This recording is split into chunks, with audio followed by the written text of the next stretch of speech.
بسم اللہ الرحمن الرحیم۔ السلام علیکم 7 کلاس، آپ لوگ کیسی؟ امید ہے کہ سب بچے خیریت سے ہوں گے۔ ہم نے آپ کی اسلامیات کی بک شروع کی ہوئی ہے، جس میں ہم نے پچھلی نشست میں علماء مفکرین کی کمپلیٹ کر لیا تھا چیپٹر۔ آج ہم فاتحین میں جو ہیں موسیٰ بن نصیر اور طارق بن زیاد رحمۃ اللہ علیہمان کے بارے میں پڑھیں گے۔ فاتحین، آج ہم پڑھتے ہیں فاتحین یعنی جو فتح کرنے والوں کو کہتے ہیں فاتحین۔ موسیٰ بن نصیر اور طارق بن زیاد رحمۃ اللہ علیہما کے بارے میں اس میں ہم پڑھیں گے، جو کہ اسلام کے بہت بڑے فاتحین ہیں۔ اسلامی تاریخ میں ایسے بہت سے بہادر سپاہی گزرے ہیں جنہوں نے جنگ کے میدان میں اپنی صلاحیتوں کا لوہا منوایا، یعنی اپنی بہادری کو دکھایا۔ ان مجاہدین نے اسلام کو دنیا کے چپے چپے تک پھیلانے میں اپنا کردار ادا کیا۔ چپے یعنی کونے کونے میں پھیلانے میں اپنا اہم کردار ادا کیا۔ دنیا میں جہاں کہیں بھی ظلم و ستم کا دورہ تھا، ظلم و ستم کیا جاتا تھا، مسلمان مجاہدین نے اس کو ختم کیا اور پھر کیا ہے کہ امن کا بول بالا کیا، یعنی امن کو نافذ کیا۔ اسلامی تاریخ ایسے سربکف مجاہدین اور فاتحین کے کارناموں سے بڑی ہے۔ سربکف یعنی جو سر پر کفن باندھنے والوں کو سربکف کہتے ہیں، اور فاتحین فتح کرنے والوں کو۔ اس سبق میں ہم ایسے مجاہدین میں سے دو کے حالات و واقعات پڑھیں گے۔ پہلے ہم پڑھیں گے موسیٰ بن نصیر رحمۃ اللہ علیہ۔ موسیٰ بن نصیر افریقہ کے عظیم اموی گورنر اور سپہ سالار تھے، یعنی کمانڈر تھے۔ اندلس کی فتح آپ کے بڑے کارناموں میں سے ایک ہے۔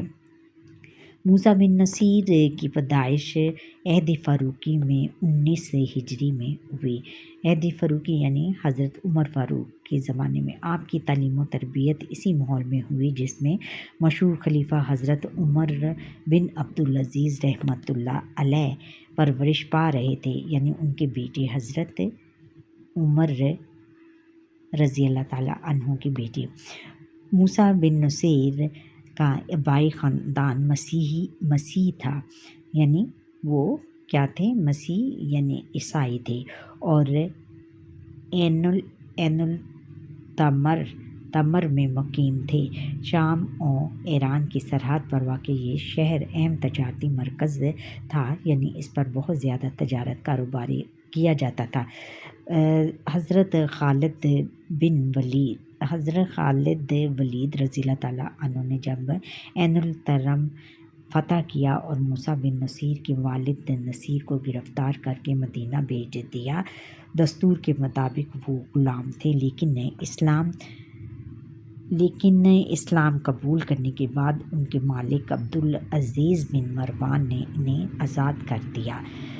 جب موسیٰ بن نصیر جوان ہوئے تو عبدالملک بن مروان نے انہیں بصرہ میں خراج وصول کرنے کا افسر مقرر کیا۔ خراج کیا؟ یعنی زکوٰۃ پر لگا دیا۔ بعد میں عبدالعزیز نے انہیں اپنے پاس مصر میں بلایا، اور موسیٰ کی دیانت اور ذہانت سے آگاہ تھے اور جانتے تھے کہ انہیں عظیم کام سونپے جا سکتے ہیں، چنانچہ انہیں افریقہ کا گورنر کا منصب سونپا گیا۔ کہ موسیٰ بن نصیر بہت اچھے جرنیل بھی تھے، بلکہ بہت اچھے منتظم بھی تھے، انتظام سنبھالنے والے۔ اس سے بڑھ کر یہ کہ وہ مبلغ اور مصلح تھے، یعنی مبلغ تبلیغ کرنے والے اور مصلح اصلاح کرنے والے۔ بربر قبائل کو جو مسلسل بغاوتوں کے عادی تھے اور سخت سے سخت گورنروں کے مظالم برداشت کرنے کے سبب مسلمانوں سے متنفر ہو رہے تھے، مسلمانوں سے نفرت کرنے لگ پڑے تھے۔ مسلمانوں سے ان کا جی اچاٹ ہو چکا تھا۔ بعض ایک ایسے ہی مسلح کی ضرورت تھی جو ان کے نظریات کو درست کر سکے اور اسلامی اقدار کو ان کے دلوں میں بٹھا سکے۔ موسیٰ بن نصیر افریقہ پہنچے۔ انہوں نے قبائل میں گھل مل کر انہیں یقین دلایا کہ مسلمان کی حیثیت سے ان میں اور موسیٰ میں کوئی فرق نہیں، اور وہ انہی میں سے ہیں، یعنی ان میں کوئی فرق نہیں، یا وہ بھی عام آدمی ہیں، عام انسان ہیں۔ جو گورنر اور جنرل ہے، جو بھی حکومت کے لوگ ہیں، وہ بھی عام انسان ہیں اور انہی میں سے ہیں۔ اس نئے انداز پر بربر قبائل کو خوشگوار حیرت ہوئی، بہت زیادہ وہ خوش ہوئے اور حیرت میں پڑ گئے۔ پھر موسیٰ بن نصیر افریقہ پہنچے تو انہوں نے قبائل میں گھل مل کر انہیں یقین دلایا۔ اچھا، یہ ہم پڑھ چکے ہیں۔ موسیٰ بن نصیر کے فوجی کمانڈر طارق بن زیاد خود بربر تھے اور قوت ایمانی یعنی اسلام کی قوت سے اور جذبہ جہاد سے اور جہاز کے جذبے سے معمور سے سرشار تھے، یعنی اس میں اور طارق بن زیاد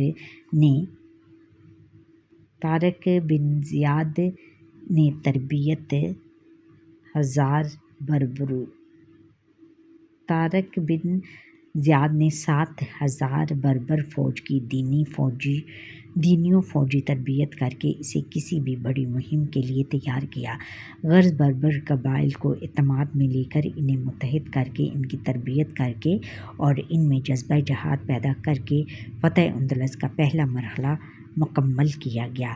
افریقہ کے بربر قبائل کو ایک عظیم فوج میں ڈالنا موسیٰ بن نصیر کا بہت بڑا کارنامہ شمار کیا جاتا ہے۔ موسیٰ بن نصیر کا انتقال 78 سال کی عمر میں 97 ہجری میں ہوا۔ پھر آگے ہے کہ طارق بن زیاد رحمۃ اللہ علیہ۔ طارق بن زیاد بربر نسل سے تعلق رکھنے والے مسلم سپہ سالار اور بنو امیہ کے جرنیل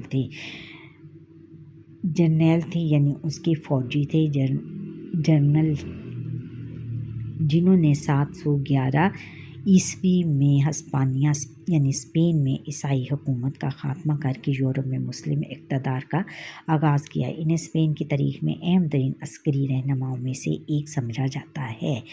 عسکری یعنی فوجی رہنماؤں میں سے ایک سمجھا جاتا ہے۔ شروع میں وہ اموی صوبے کے گورنر موسیٰ بن نصیر کے نائب تھے۔ انہوں نے اسپانیہ میں ویزگوت بادشاہ کے مظالم سے تنگ عوام کے مطالبے پر طارق کو ہسپانیہ پر چڑھائی کا حکم دیا، یعنی ہسپانیہ کو فتح کرنے کا حکم دیا۔ طارق بن زیاد نے مختصر فوج کے ساتھ یورپ کے عظیم علاقے اسپین کو فتح کیا اور یہاں دین اسلام کا علم بلند کیا، یعنی جھنڈا بلند کیا۔ اسپین کی فتح اور یہاں پر اسلامی حکومت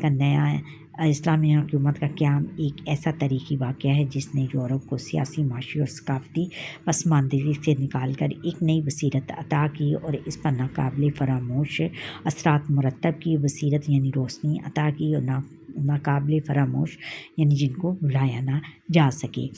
بچوں، ان دنوں میں جو بھی گورنر جو فاتح کسی بھی ریاست یا کسی بھی علاقے کو فتح کرتا تھا تو پھر وہاں پر ایک جھنڈا گاڑ دیتا تھا، جس کا مطلب ہوتا تھا کہ اس نے اس علاقے کو فتح کر لیا ہے۔ طارق بن زیاد کی تعلیم و تربیت نصیر کے زیر نگرانی ہوئی تھی، جو ایک ماہر حرب اور عظیم سپہ سالار تھے۔ ماہر حرب یعنی تلوار چلانے والے اور عظیم سپہ سالار یعنی کمانڈر تھے۔ اسی لیے طارق بن زیاد نے فن سپہ گری میں جلد ہی شہرت حاصل کر لی۔ ہر طرف ان کی بہادر و عسکری مہارتوں کے چرچے ہونے لگے۔ عسکری مہارتوں یعنی فوجی مہارتوں کے چرچے ہونے لگے، ان کی یعنی مشہوری ہونے لگی۔ طارق بن زیاد نہ صرف دنیا کے بہترین سپہ سالاروں میں سے ایک تھے بلکہ وہ متقی، فرشناس اور بلند ہمت انسان بھی تھے۔ متقی، پرہیزگار اور فرشناس، فرض کی ادائیگی کرنے والے اور بلند ہمت، بہت بلند ہمت بہادر تھے۔ ان کے حسن اخلاق کی وجہ سے عوام اور سپاہی انہیں احترام کی نظر سے دیکھتے تھے۔ افریقہ اسلامی سلطنت کو اندلس کی بحری قوت سے خطرہ لاحق تھا، بحری قوت یعنی سمندری قوت سے، جبکہ اندلس کے عوام کا مطالبہ بھی تھا کہ انہیں بادشاہ کے ظلم سے آزاد کیا جائے۔ اسی لیے گورنر موسیٰ بن نصیر نے دشمن کی طاقت اور دفاعی استحکام کا جائزہ لے کر طارق بن زیاد کی کمان میں 7,000 بعض مورخین کے نزدیک 12,000 فوج دے کر ہسپانیہ کی فتح کے لیے روانہ کیا۔ ہسپانیہ کس کو کہتے ہیں؟ اسپین کو کہتے ہیں۔ اندلس کے بادشاہ راڈرک کا ظلم واضح ہو چکا تھا، اس کی بدکاری کی بے سامنے آ چکی تھی۔ اندلس کا معاشرہ ہر لحاظ سے گل سڑ گیا تھا اور زوال کا شکار ہو گیا تھا اور ایک نئے انقلاب کا تقاضا کر رہا تھا۔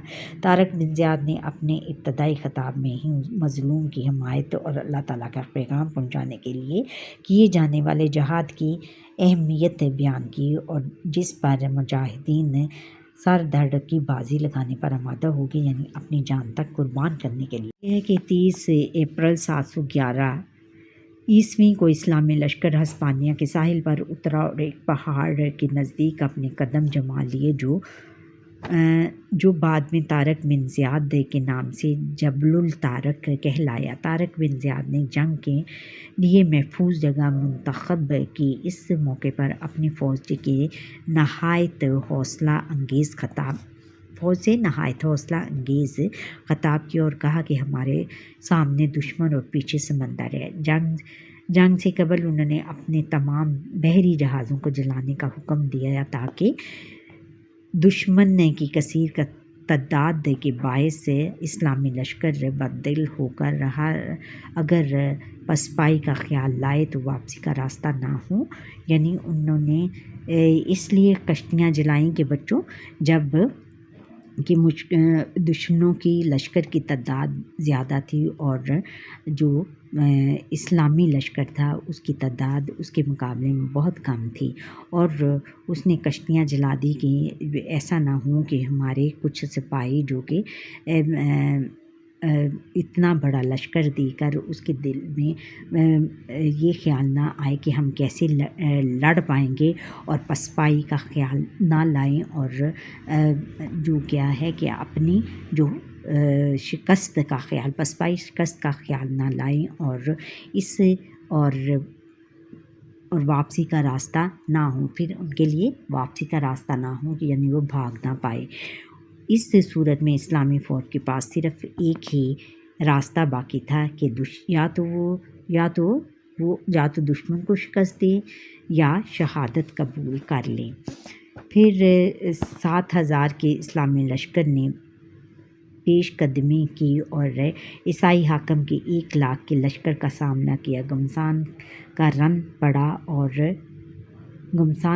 پڑا، یعنی بہت زیادہ شدید لڑائی ہوئی۔ آخر کار دشمن فوج کو شکست ہوئی اور شہنشاہ راڈرک مارا گیا۔ بعض روایتوں کے مطابق وہ بھاگ نکلا تھا جس کے انجام کا پتہ نہ چل سکا۔ اس اعتبار سے یہ جنگ فیصلہ کن تھی کہ اس کے بعد ہسپانوی فوج کبھی متحد ہو کر نہ لڑ سکی۔ فتح کے بعد طارق بن زیاد نے بغیر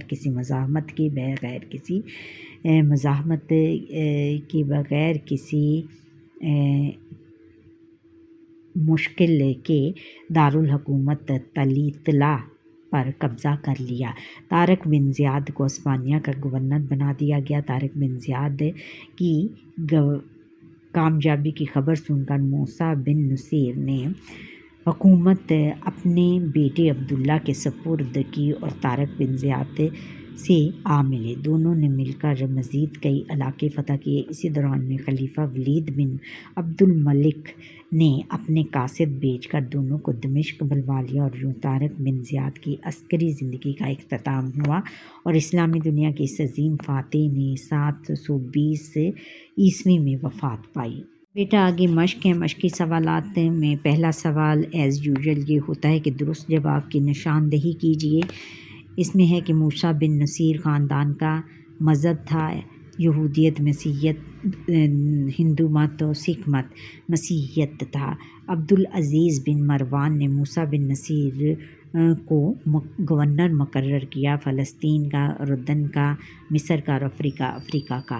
موسیٰ بن نصیر کا سب سے بڑا کارنامہ ہے ہندوستان میں اسلام کی تبلیغ، بربر قبائل کی فوجی تربیت، مصر کی تاریخی فتح، عراق کی فتح، بربر قبائل کی فوجی تربیت۔ اور پھر طارق بن زیاد کا سب سے بڑا کارنامہ ہے فتح مصر، فتح عراق، فتح اندلس اور فتح شام، فتح اندلس۔ طارق بن زیاد گورنر مقرر ہوئے ہسپانیہ کے، افریقہ کے، شام کی اور عراق کی ہسپانیہ کے۔ اچھا بچوں، یہ تھا ہمارا آج کا لیسن۔ امید ہے کہ آپ کو میرا یہ لیسن پسند آیا ہوگا۔ اگر پسند آیا ہے تو لائک شیئر کریں، کمنٹ کریں اور پھر سبسکرائب کرنا نہ بھولیے گا۔ اور جن بچوں نے مجھے لائک، شیئر اور سبسکرائب کیا ہے ان کا بہت شکریہ۔ اللہ حافظ۔